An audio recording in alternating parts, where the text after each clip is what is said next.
Bien le bonjour à tous, nouvelle vidéo consacrée à la saison 3 d'House of the Dragon avec la poursuite du tournage. Il y a eu pas mal d'informations récentes qui sont sorties et qui pour le coup, de mon point de vue, sont beaucoup plus rassurantes que les dernières infos que je vous avais partagées dans la précédente vidéo. Et avant de commencer et d'annoncer la partie spoil, juste un petit rappel aussi parce qu'il y a eu une info récente qui concerne le groupe Warner Bros. Il faut savoir que les actionnaires du groupe Warner Bros. Discovery ont décidé de baisser le salaire du président de Warner Bros.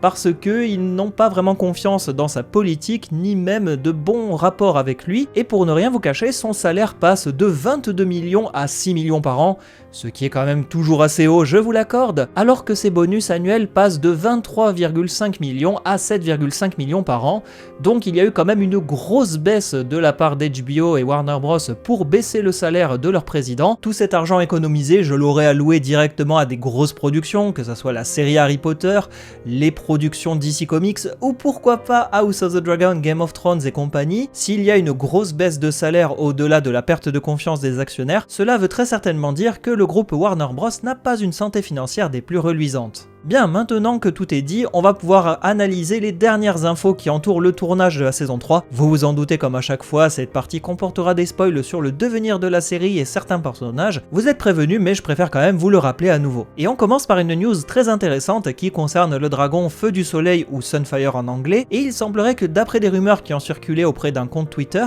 eh bien, il y aurait un tournage d'une scène où le dragon serait toujours en vie. C'était une évidence pour moi qui a lu le livre et qui connaît le devenir du dragon et l'importance de ce dragon pour la poursuite de l'histoire, mais vu que la saison 2 d'House of the Dragon semblait plutôt indiquer que le dragon n'a pas survécu, c'est aussi un très bon moyen scénaristique de brouiller les pistes et de se dire que le dragon n'a pas survécu pour justement te retourner le cerveau et te dire derrière que en fait effectivement il est toujours en vie. La scène est rapidement décrite où il semblerait que des soldats de la maison Mouton découvrent un repère jonché de restes humains et animaux avant d'être attaqués par surprise par le dragon Sunfire. C'est donc dans la continuité de ce qu'il se passe dans les livres et pour le coup je suis très content d'avoir enfin quelque chose qui ressemble de près comme de loin à une scène des livres. D'ailleurs justement dans la saison 2 il y avait le Lord Celtigar qui proposait à Rhaenyra d'envoyer le Lord Mouton reprendre la forteresse du repos des Freux. I myself, if you recall, was in favour of treating with Lord Mutton to march on Rook's Rest, a more conventional approach. Comme quoi, il y a certains indices qui ne trompent pas,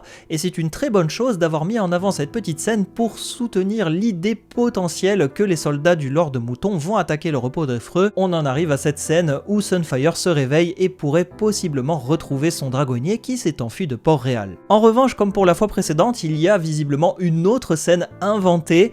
Mais je vais nuancer parce que pour moi cette invention elle n'est pas très dérangeante et vous allez voir pourquoi, parce qu'elle concerne Daemon dans le Conflant. Et grâce à ces scènes qui ont été tournées, on peut y voir de nombreuses armées du Conflant et c'est très intéressant parce que ces armées elles prennent des formes assez différentes grâce aux bannières qu'on peut apercevoir. On peut d'ailleurs y voir directement les bannières de la maison Tully, Frey, Malister, Bracken, Nerbosque, Vance. Il y a aussi deux bannières qui sont assez difficiles à identifier, comme par exemple ce drapeau de couleur beige avec un personnage noir ou marron, c'est sans doute peut-être la maison d'Harry, alors que ceux de couleur bleu foncé peuvent très certainement appartenir à la maison Piper. Et toutes ces maisons, elles ont un point commun d'avoir participé à une grande bataille qui s'appelle la bataille de la Berge du Lac, qui est considérée comme l'affrontement le plus sanglant de la Danse des Dragons, et ça fait vraiment plaisir de voir toutes ces armées réunies au même endroit. Effectivement, les rumeurs semblent indiquer qu'on est en préparation de cette bataille de la Berge du Lac, même si il est aussi probable qu'on soit plutôt en lien avec la préparation de la première bataille de Chutebourg. Ça me semble totalement impossible de mon point de vue rationnel. Maintenant, la saison 3 nous a démontré que l'irrationalité peut être un petit peu maîtresse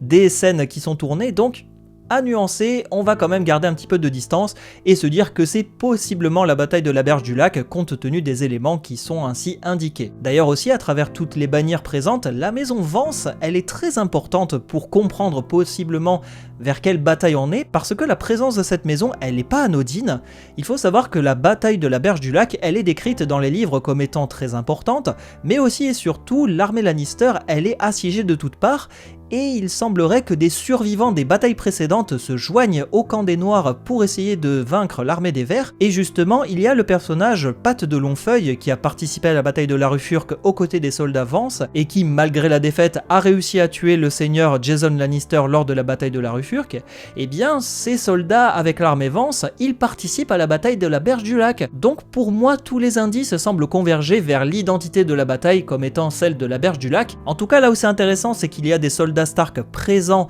aux côtés de Daemon et des troupes du Conflant, ce qui est cohérent avec l'histoire de la bataille de la Berge du Lac encore une fois. Concernant Daemon, le fait qu'il soit à cheval et non pas à dos de son dragon Caraxès,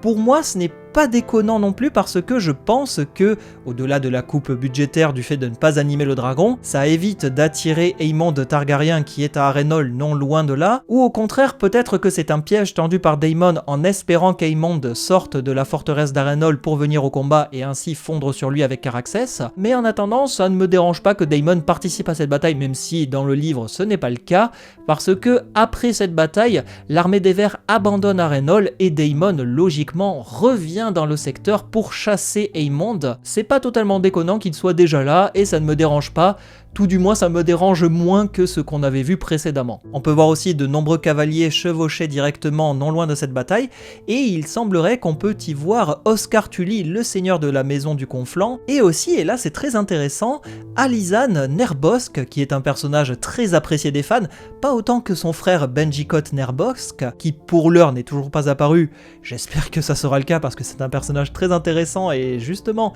il apporterait une petite touche de jeunesse à tout cela. Et là où c'est bien, c'est que Alysanne Nerbosque, qui est aussi appelée Ali la Noire dans les livres, c'est un personnage qui est très adroit avec l'arc. Elle participe à une bataille du Moulin de Brûlé au tout début de la Danse des Dragons et après ne fait pas grand chose. Lui donner un peu d'importance par la suite de l'histoire, ça ne me dérange pas. Par contre, j'espère qu'elle ne va pas trop aspirer le rôle de son frère Benjicot, et j'espère quand même que ce personnage sera présent, même si pour le coup, le fait qu'elle ressemble un petit peu à une guerrière viking, je trouve ça assez intéressant parce que ça apporte un peu de variété à l'histoire, et pour le coup, ce n'est pas totalement incohérent avec sa description dans les livres. Je reviens aussi très rapidement sur Daemon lors de cette préparation de bataille. On peut le voir qui va motiver les troupes lors d'un discours absolument épique, dont vous avez plus ou moins une retranscription assez hasardeuse parce qu'on l'entend de loin, mais c'est assez difficile de capter vraiment tout ce qu'il dit, même si pour le coup je pense que la traduction de ce discours n'est pas totalement fausse.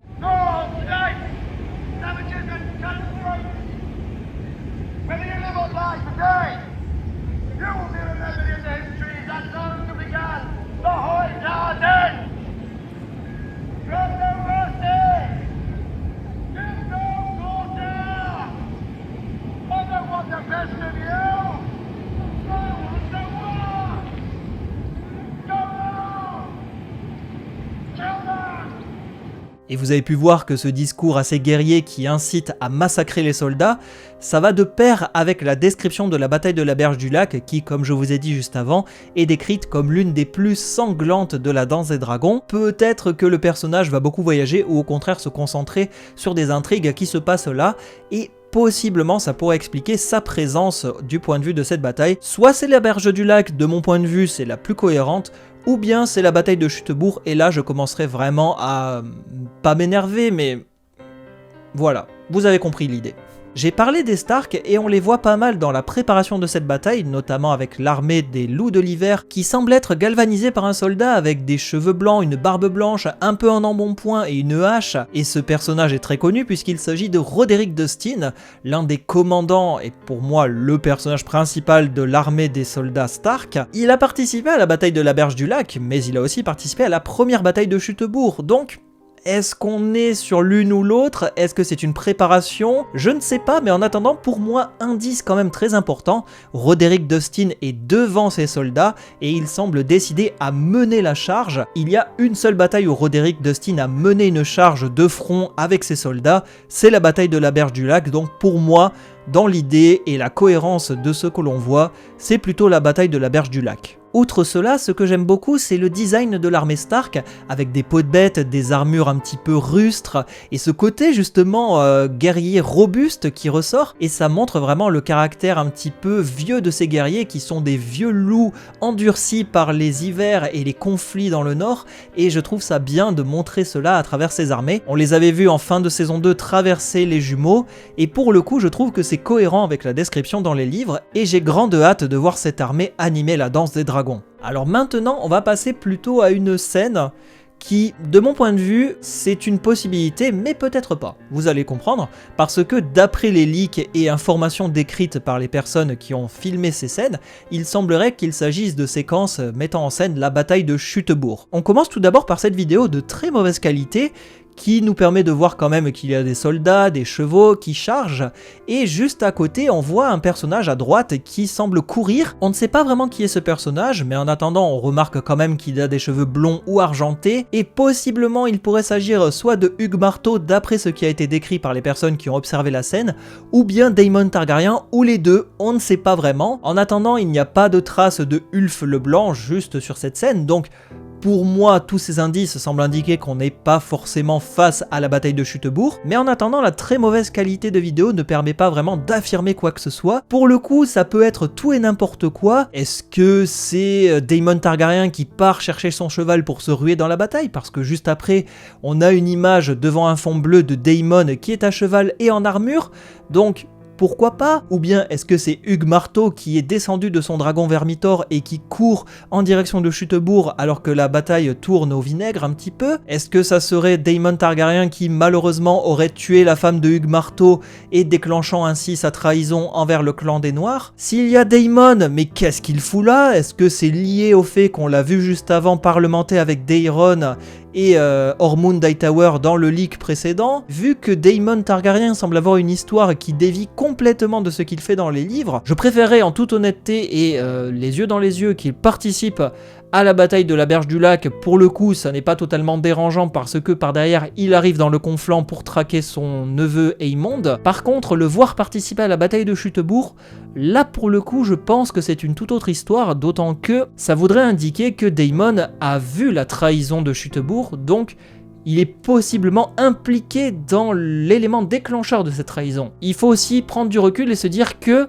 certes, ils ont filmé tout cela au même endroit, mais ça ne veut pas dire que tout cela se passe forcément au même endroit. Pour moi, ils ont voulu vraiment optimiser le lieu du tournage pour essayer de tourner le maximum de scènes, sans forcément que les scènes soient reliées les unes par rapport aux autres, parce que rien que sur cette image, on peut voir la petite maison ou le corps de ferme qui semble être le camp des Noirs, et juste derrière, on a les tentes qui sont l'armée des soldats Hightower. Donc, est-ce que ça veut dire que ce sont deux lieux différents? Est-ce que c'est le même lieu? J'ai envie d'être optimiste et de me dire que ce sont deux scènes totalement différentes, et vous avez pu le voir à travers cette vidéo, du point de vue de la cohérence, la grosse bataille qui est décrite en début de vidéo, elle semble quand même être reliée plutôt à la bataille de la Berge du Lac, tandis que les autres scènes qui sont de mauvaise qualité, c'est difficile de les raccorder autant à l'une qu'à l'autre, donc on va rester un petit peu dans la nuance et se dire que dans le meilleur des mondes, c'est la bataille de la Berge du Lac, et que possiblement ils sont en train de tourner la bataille de Chutebourg juste derrière, la première hein, bien sûr, la deuxième je pense que ça sera pour la saison 4